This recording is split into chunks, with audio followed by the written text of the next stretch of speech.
Após definirmos vários conceitos importantes na modelagem de sistemas, iremos, a partir de agora, definir o conceito geral de função de transferência.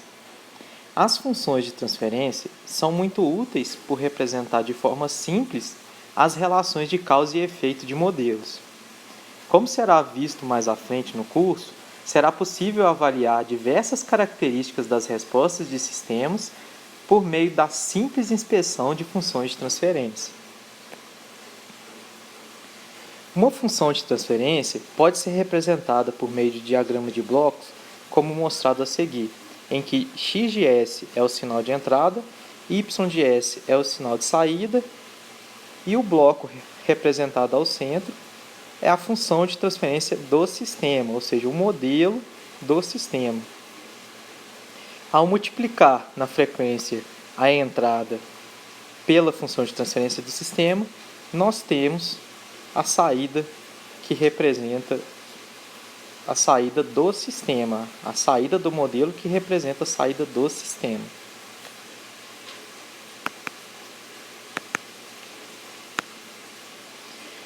Uma função de transferência ela é definida, como a transformada de Laplace da saída sobre a transformada de Laplace da entrada. Então, sempre quando formos obter o modelo de um sistema, deve estar claro para nós qual é a saída e qual é a entrada daquele sistema sob avaliação. Aqui trazemos algumas tabelas, a tabela da transformada de Laplace, em que à esquerda eu tenho as funções e à direita a transformada de Laplace de cada uma dessas funções. Podemos citar como exemplo o delta de Dirac, a função degrau, a função rampa na entrada e suas respectivas funções de transferência, que serão muito utilizadas no nosso curso. São os principais sinais de teste, que serão utilizados no nosso curso. Aqui temos também alguns teoremas da transformada de Laplace.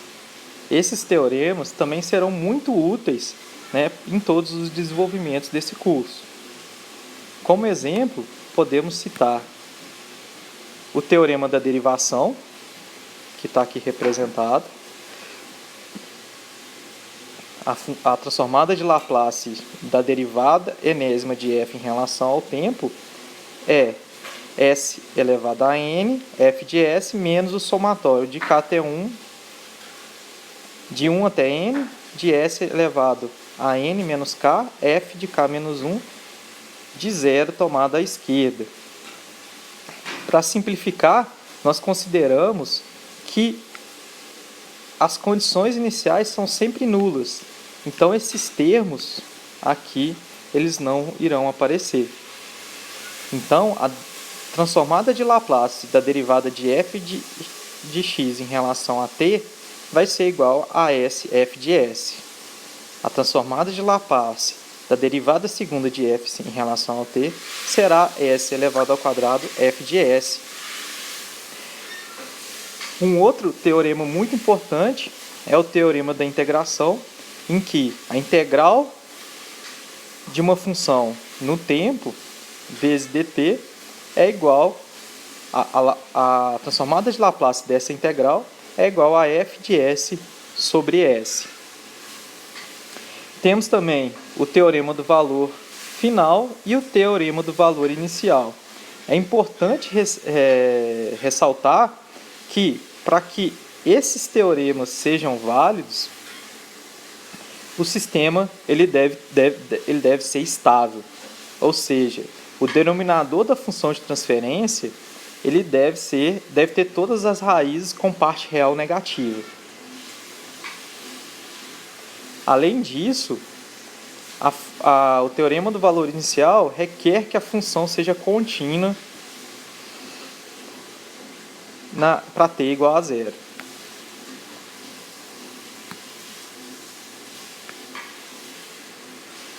Então, considere o seguinte sistema linear variante no tempo, aqui é o modelo geral de um sistema linear variante no tempo, em que eu tenho o coeficiente AN, aqui eu tenho o coeficiente AN, e aqui é a derivada enésima de y. E aí nós vamos de AN até a 0y. E aqui na entrada, né, nós temos o coeficiente Bm, derivada enésima de x, e vamos até B0x. Se pegarmos, né, essa função aqui acima e aplicarmos a transformada de Laplace, o que é a transformada de Laplace de y elevado a n? Não é s elevado a n y de s?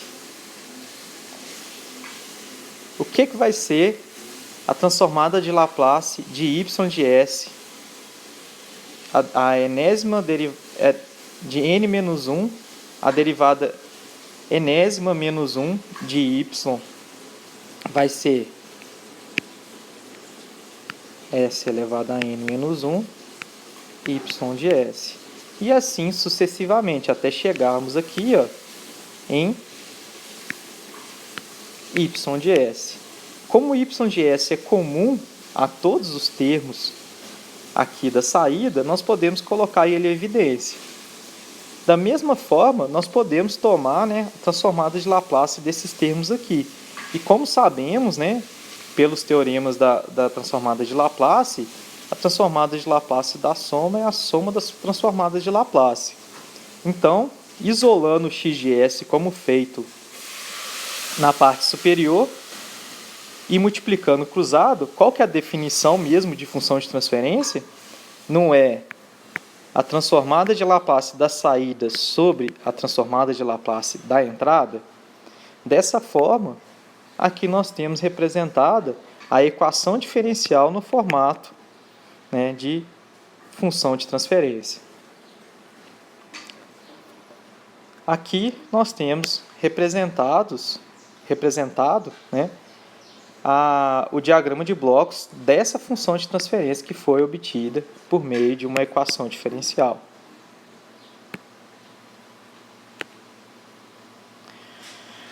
Bom, dados esses conceitos iniciais, e aí eu indico aos alunos que estudem esses conceitos que foram lecionados, né, no passado em equações diferenciais, em cálculo diferencial e EDO,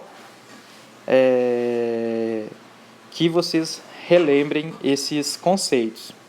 Bom, para modelar circuitos passivos, nós vamos lançar a mão do conceito da transformada de Laplace e da obtenção de funções de transferência. Para poder facilitar a nossa análise, nós vamos definir também o conceito de impedância. Bom, considere, né, que o capacitor ele é representado como a relação tensão corrente do capacitor é V de T 1 sobre C integral de I de T dt. Se eu aplicar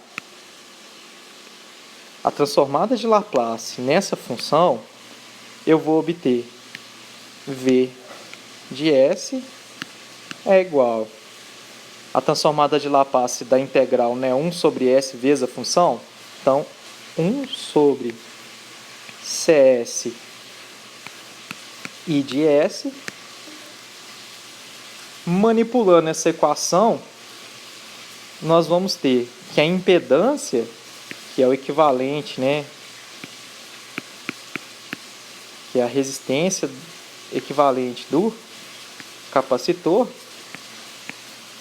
na verdade a impedância, né, é um conceito mais amplo do que a resistência, é definida como V de S sobre I de S, que vai ser 1 sobre CS.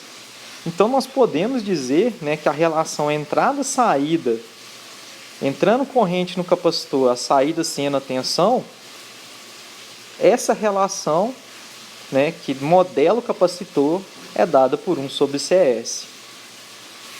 E se nós fizermos essa análise para o indutor? Bom, Aplicando a transformada de Laplace no indutor, nós teremos L. Qual é a transformada de Laplace da derivada de I em relação ao tempo? É S I de S. Ou seja, a função de transferência do indutor vai ser V de S sobre I de S, que é igual a LS, que é a impedância que modela o indutor. Podemos fazer isso facilmente para o caso de um resistor. Então, aqui nós temos os modelos, né, de cada um desses componentes e sabemos, né, que o inverso da impedância é a admitância. Em alguns casos, pode ser interessante usar esse conceito na modelagem dos circuitos. Então, vamos ver em um exemplo como se daria essa modelagem. Bom,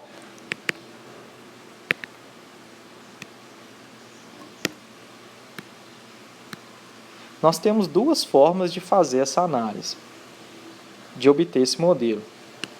Primeiro, por meio das equações diferenciais e segundo, por meio, né, do circuito equivalente, já usando o conceito de impedância, ou seja, o circuito transformado para o domínio da frequência.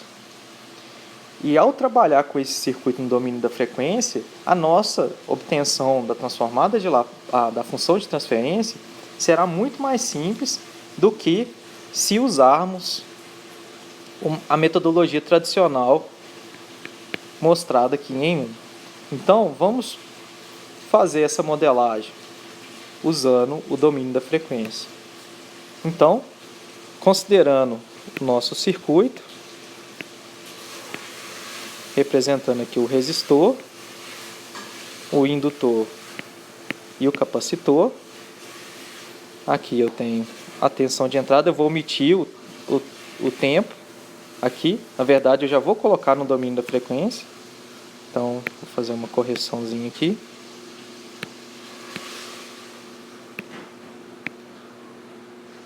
Então, aqui eu vou ter qual que é a transformada de Laplace de V de T? É V de S. Qual que é a transformada de Laplace? Qual que é a impedância que modela o resistor? A própria resistência. Qual que é a impedância que modela o indutor? É L vezes S. E qual que é a impedância que modela o capacitor? É 1 sobre CS. E nós temos que nesse circuito passa uma corrente I de S. Bom, usando, né, a lei de Kirchhoff das tensões, nós teremos que esse sistema ele pode ser escrito da seguinte forma.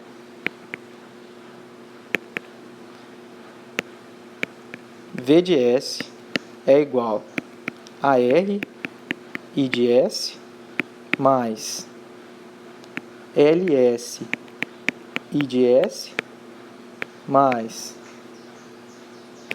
1 sobre CS I de S.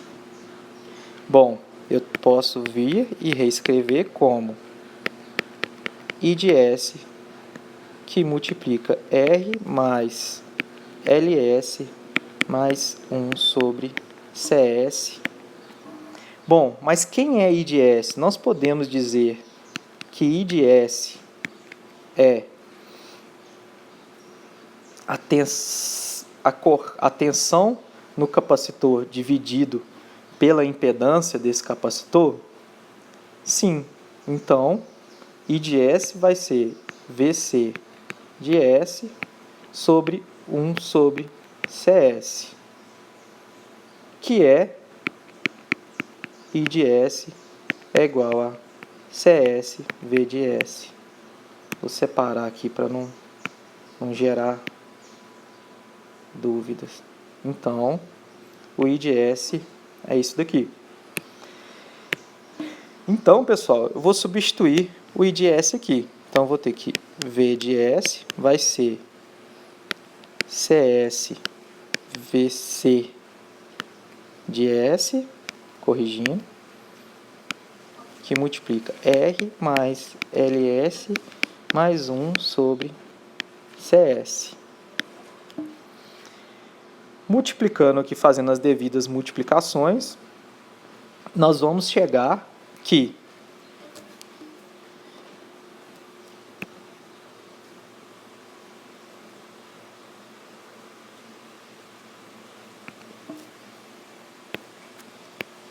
V de S, o contrário, na verdade,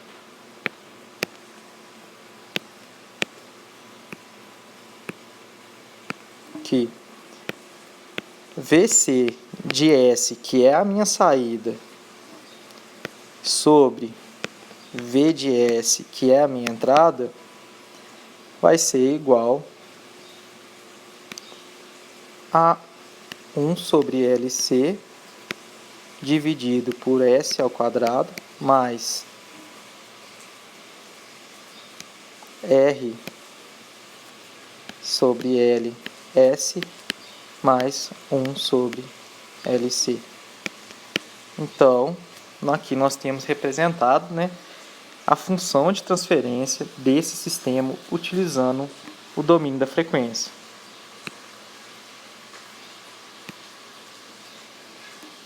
Bom, comparando aqui o resultado que foi obtido, nós verificamos, né, que chegamos aqui no diagrama de blocos que representa, né, esse circuito elétrico de uma forma muito mais simples se tivéssemos tomado as equações diferenciais e depois aplicado a transformada de Laplace. Bom,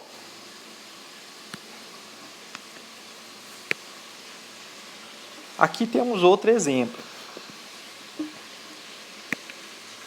Nesse exemplo, né, nós podemos, né, tanto usar da mesma forma o conceito de equações diferenciais,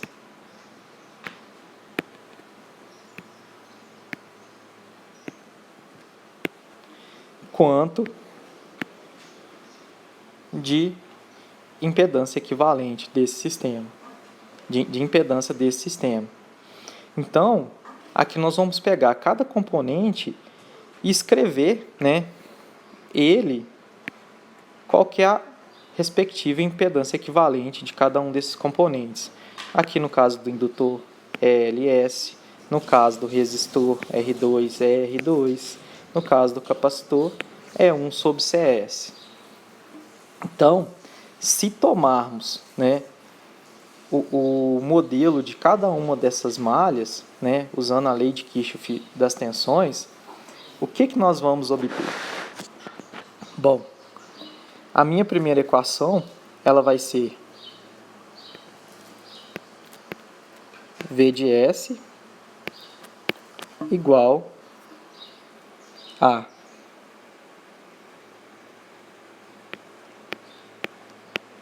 I1 de S, que multiplica R1 mais LS menos LS, que multiplica I2. E a minha segunda equação? Bom, a minha segunda equação vai ser 0 é igual a menos I1S LS mais I2, que multiplica R2 mais LS mais 1 sobre CS. Então, pessoal, como aqui a saída desejada é I2 e a minha entrada é V de S, eu peço que vocês, né, simplifiquem a partir dessas duas equações, aqui eu vou chamar de A e B, peço que vocês obtenham, né, essa função de transferência e representem o sistema no formato de diagrama de blocos, como mostrado aqui abaixo. Bom, se nós analisarmos, né, o circuito anterior, a gente pode chegar em algumas conclusões. Bom, observem aqui. Nessa malha, eu tenho nesse primeiro termo, relacionado à equação A, a soma das impedâncias que estão no caminho de I1. Aqui eu vou até mudar de cor aqui para facilitar. Então, ó, a soma das impedâncias que estão no caminho I1 menos o que está entre I1 e I2. E isso é igual à função forçante, né, dessa malha. Para a segunda malha, o que eu tenho? Menos o que está entre I1 e I2, mais o que eu tenho no caminho de I2. Todas as impedâncias do caminho de I2. Isso aqui vai ser igual à função forçante, que no caso é zero. Bom, se eu quero obter as equações da malha do circuito a seguir, o que eu devo fazer? Bom, basicamente é usar a forma por inspeção para poder facilitar a análise. É lógico, eu poderia usar fazer uma análise detalhada, usando equações diferenciais, sim, mas ao usar o conceito, né, de transformada de Laplace e de função de transferência, simplifica muito o nosso trabalho. Então aqui, ó, como nós vamos observar, se nós analisarmos a malha de I1, o que vai ser a malha de I1? Vai ser a função forçante igual a 2 mais 2s, que multiplica I1, menos 1 mais 2s, que multiplica I2, menos I3. Certo? E quem que vai ser a minha segunda equação? Vale lembrar que o número de equações é igual ao número de graus de liberdade que eu tenho nesse circuito. Então, a minha segunda equação, o que ela vai ser? Eu tenho alguma função forçante aqui? Não tem.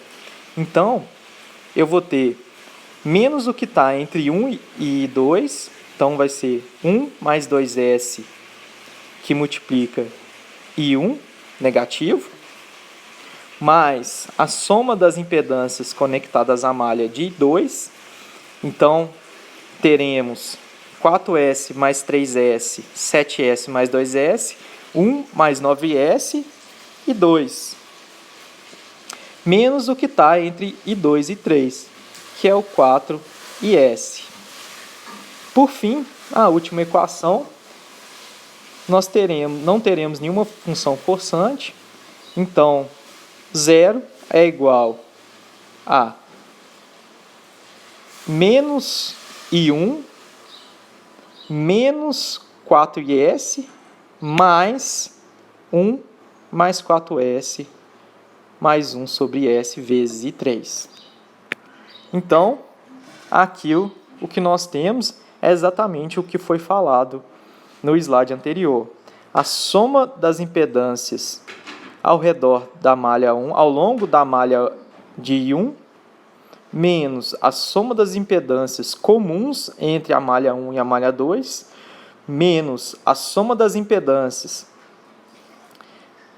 entre as impedâncias comuns entre a malha 1 e 3, igual a soma das tensões aplicadas à malha 1. A nossa segunda equação, da mesma forma, menos o que está entre 1 e 2, mais tudo que está conectado a I2, menos o que está entre I2 e 3, é igual as tensões aplicadas na malha 2. Na terceira equação, mantemos a mesma lógica. Observem que a nossa análise anterior bate corretamente com o que foi obtido aqui. Bom, então fica como exercício aí que vocês obtenham, né, a função de transferência que relaciona a tensão no indutor, ou seja, a nossa saída, em relação à tensão de entrada aqui da malha 1. Considerem aqui a malha 1, aqui a malha 2 e aqui a malha 3. Podem fazer por meio da inspeção. E uma outra dica, estudem o uso da regra de Cramer, que ela facilitará muito a análise de circuitos mais complexos. Então, aqui está o resultado que será obtido. E eu espero que vocês acertem esse exercício. Bom, muito obrigado pela atenção. Nossa aula encerra por aqui.